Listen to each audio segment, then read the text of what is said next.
Good morning, ladies and gentlemen. Welcome back to OPES Talks Day 2. If yesterday established the commercial and technical foundation, today we build on it, turning our attention to the energy transition, renewables, ESG, and the digital transformation reshaping how this industry operates.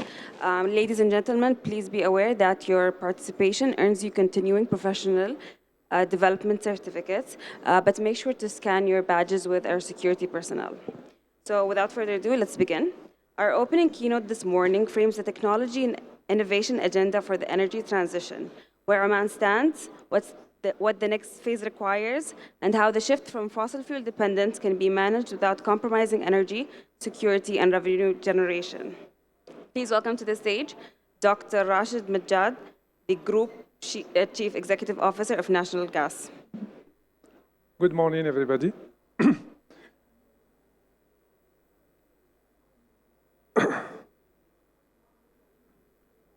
I have prepared a speech I would like to share with you today. And I hope I will get some question at the end from your side also to make it more interactive.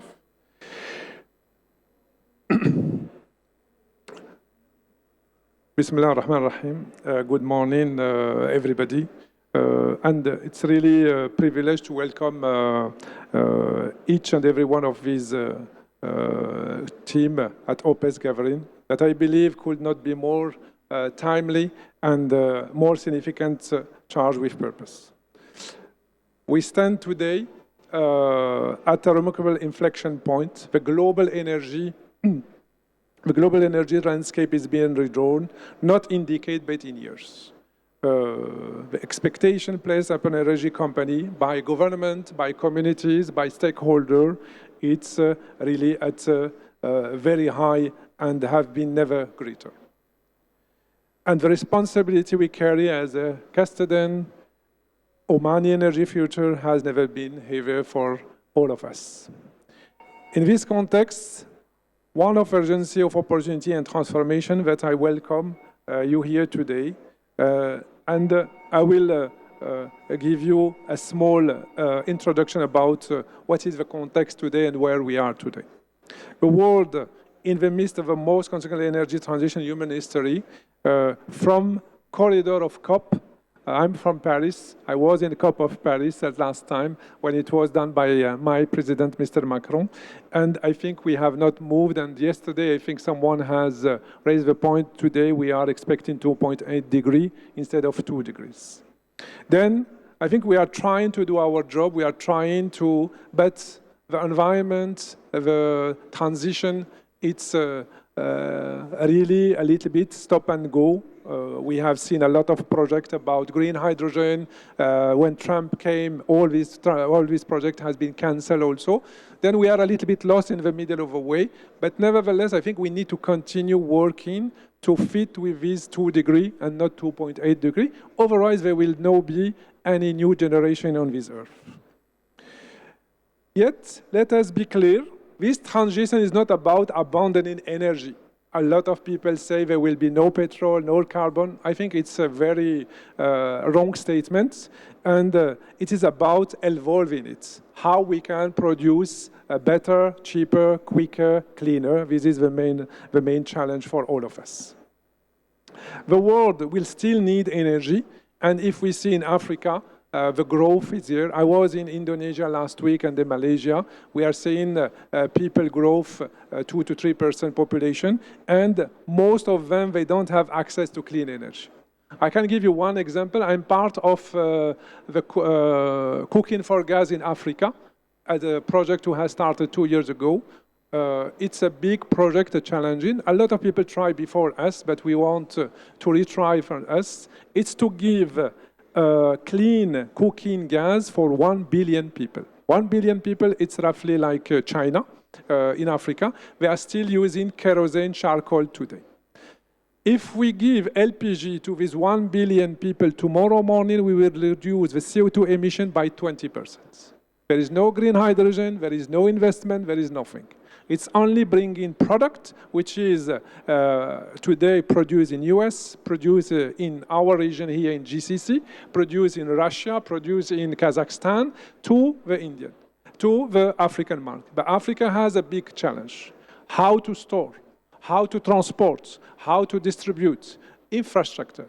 Then we have launched, and we are launching, and invite you, all of you, in Kenya in June with DOA of US and EIA of this project that we are investing $10 billion, all of us, to bring this energy, this clean energy. It's one of our challenge also, and national gas will be part of this way also. ESG, because is the subject of my keynote today. I think most of you, you have produced a nice report like this 2 years ago. And so it's our second one for us. I think ESG reports, it's no more only measuring, it's no more only reports, data, and nice books like this to distribute. I think it's a commitment. Commitment means even, now we are a listed company, it's a part of our, our compliance, but nevertheless for SME, and I'm always tutoring, engaging SME, small company, do it for us and for all our communities. At National Gas, we have made a clear and deliverable choice. ESG, which is environmental, social, and governance principle, is not compliance exercise. Let me speak to each dimension briefly, quickly, for the people who are not used to. First one is environment footprint. As example, now we are recycling cylinder. We are recycling each year steel cylinder because we are providing cylinder to our end user. We are recycling 12,000 cylinder per year.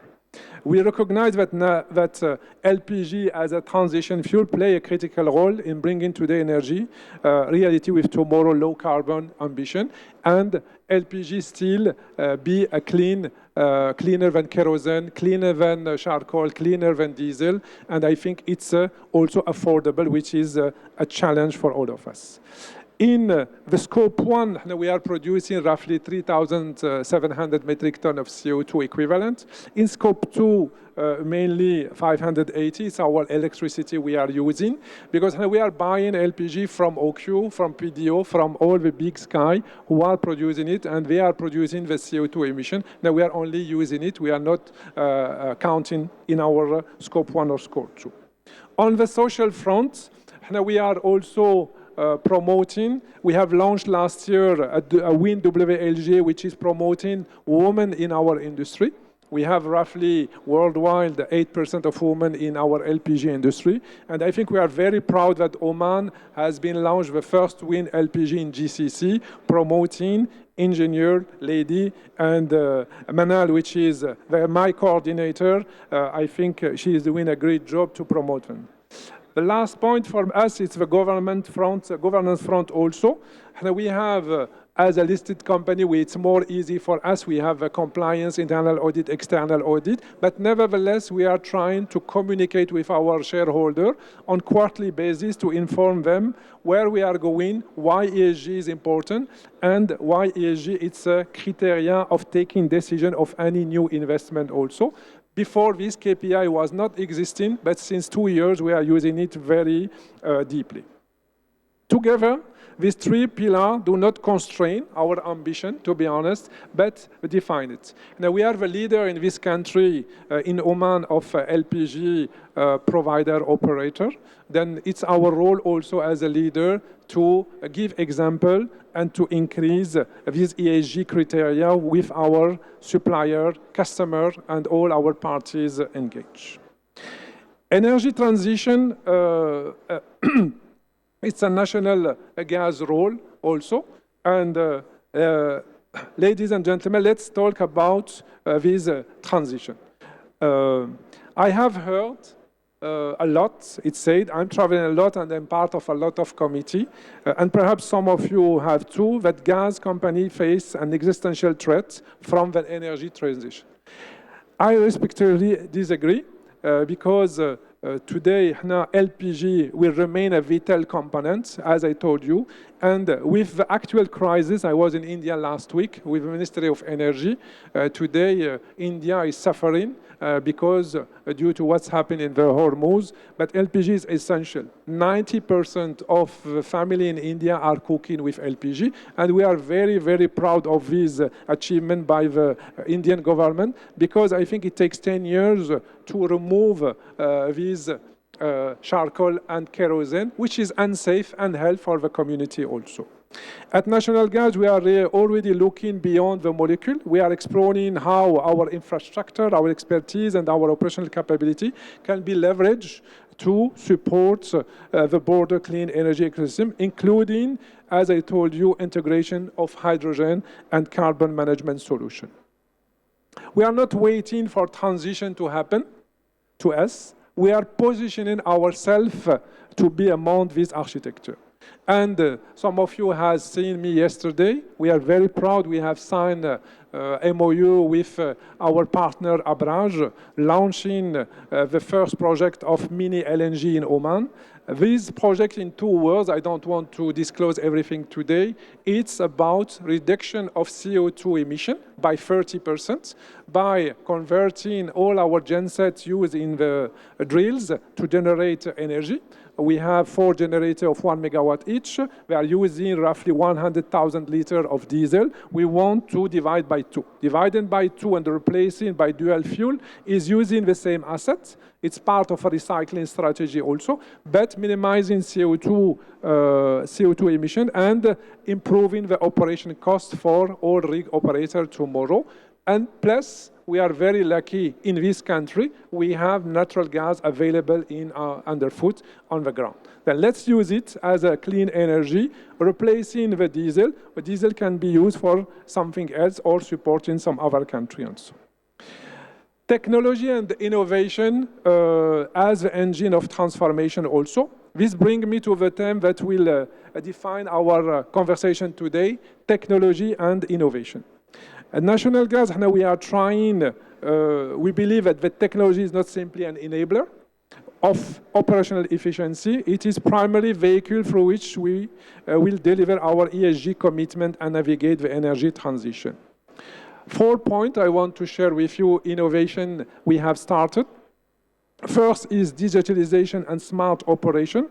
We have launched, and we will launch, you will see it soon, 1st of July in Oman, in some petrol station as a pilot, and we hope it will be deployed. Vending machine, which is fully automated. You can book, you can order your cylinder with your iPhone and smartphone very easily at any time. And we want to decrease the stress. We want to decrease also the kilometer of delivery. You can take your cylinder at any time and we pay it in fully transparency. These apps are used in Europe, in US. Why not in Oman?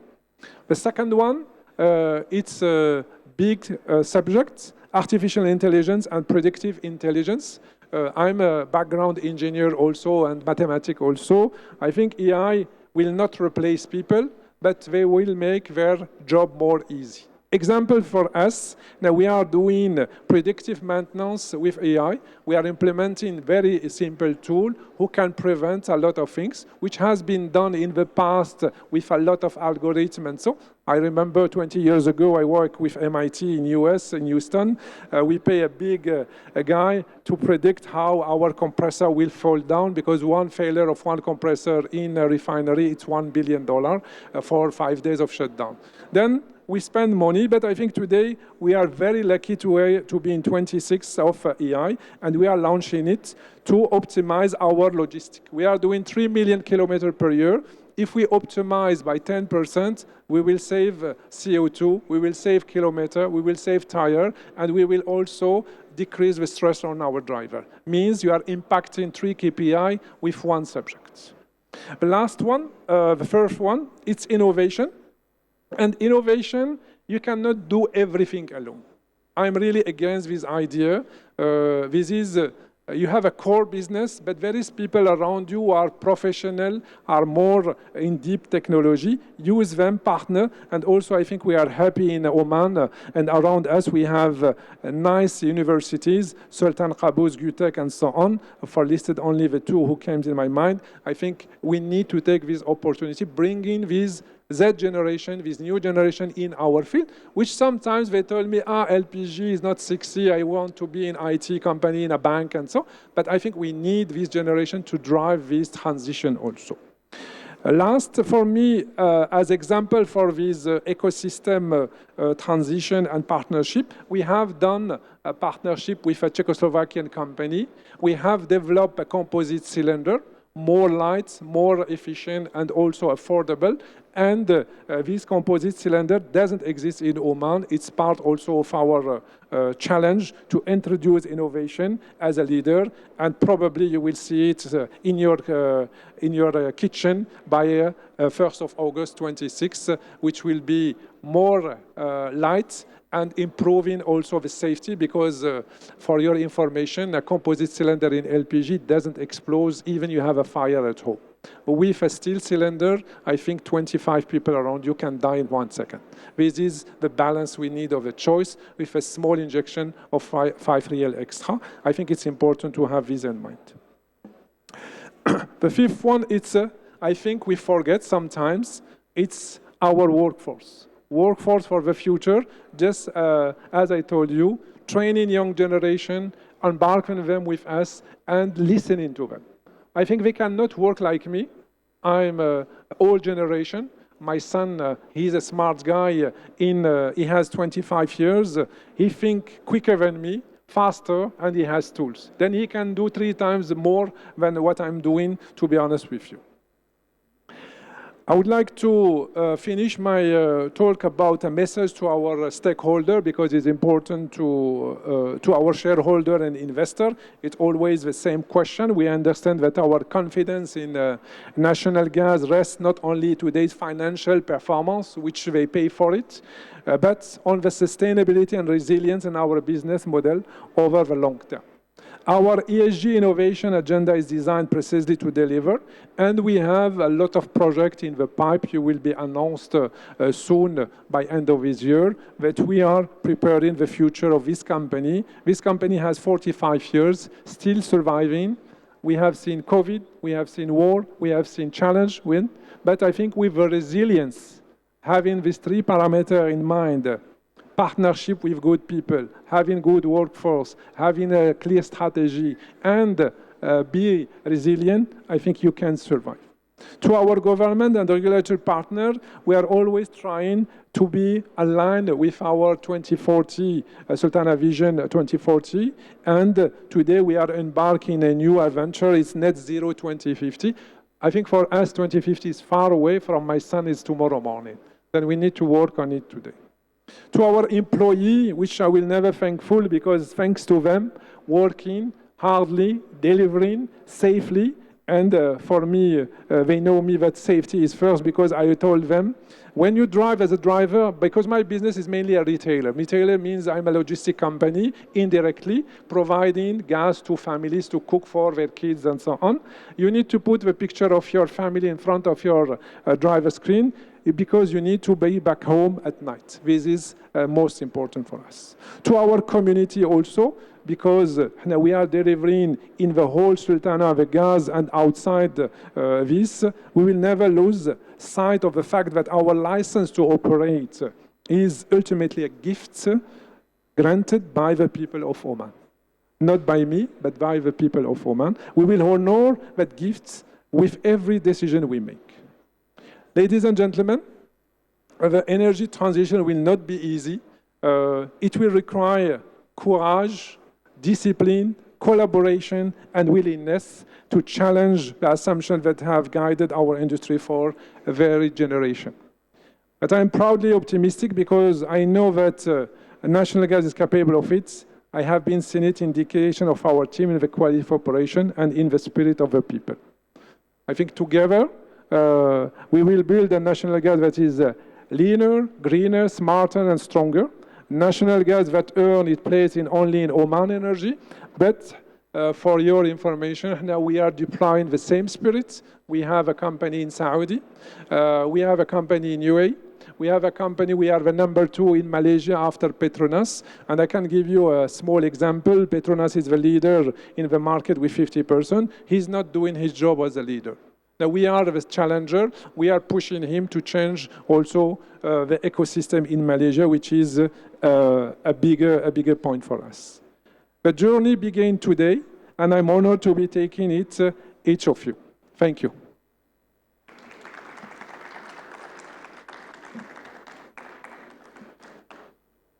Any question?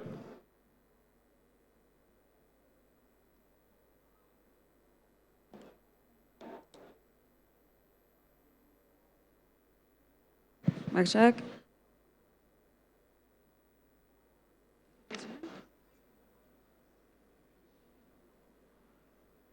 I'll come to you. Dr. Rashid will only take one question.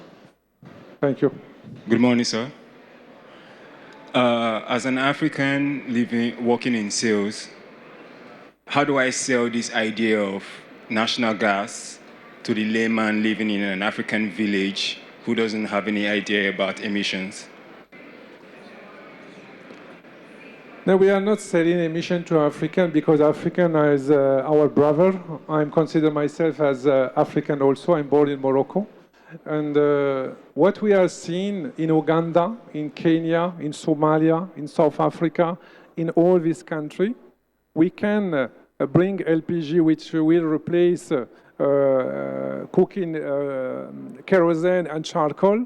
But we are facing a very, very major challenge, which now we will try to solve in the coming month. It's to put infrastructure. What is the infrastructure for the people who are not from this business? You need to put storage capacity. Storage capacity, it's a tank for butane and propane of 42,000 tons in each port. For you can bring vessel from Oman, which is cheaper because we bring it at a big quantity, a VLGC to 42,000 tons, to have affordability. Affordability is important for Africa.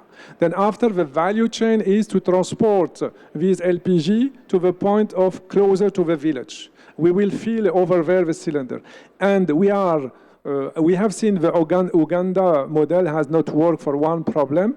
We tell to the people, stop cutting trees and stop cutting keys and use LPG. But they told me, my friend, when I cut wood, I produce charcoal, I get $10 per month revenue to feed my family. We thought we will replace. This was the mistake, to take the community engage with us. Now we are engaging. The women today in Africa, they spend 5 hours to bring charcoal at home. To cook, it's 2 hours. Then there is 8 hours total thing. What's happened? I can't tell you, but now you ask me, I will disclose to you. His man, she is married with a nice guy. He's very tired. He came from the job. He need to eat. But the meal is not ready. What he's doing? He's beating his wife. He's beating his kids. Then you have a lot of divorce, a lot of problems. Number 2, they are cooking inside the house. You have 50% of young people deaf and so. This is a disaster. We take this as a responsibility for us. Now we say, no, this lady, stop charcoal, but we will give you a title as a distributor in the village. You will fill the cylinder, you will collect the cylinder, and we will pay you $12, not $10. But take care of you, take care of your family, and do something else. This is how we will sell it to our African brothers. Thank you.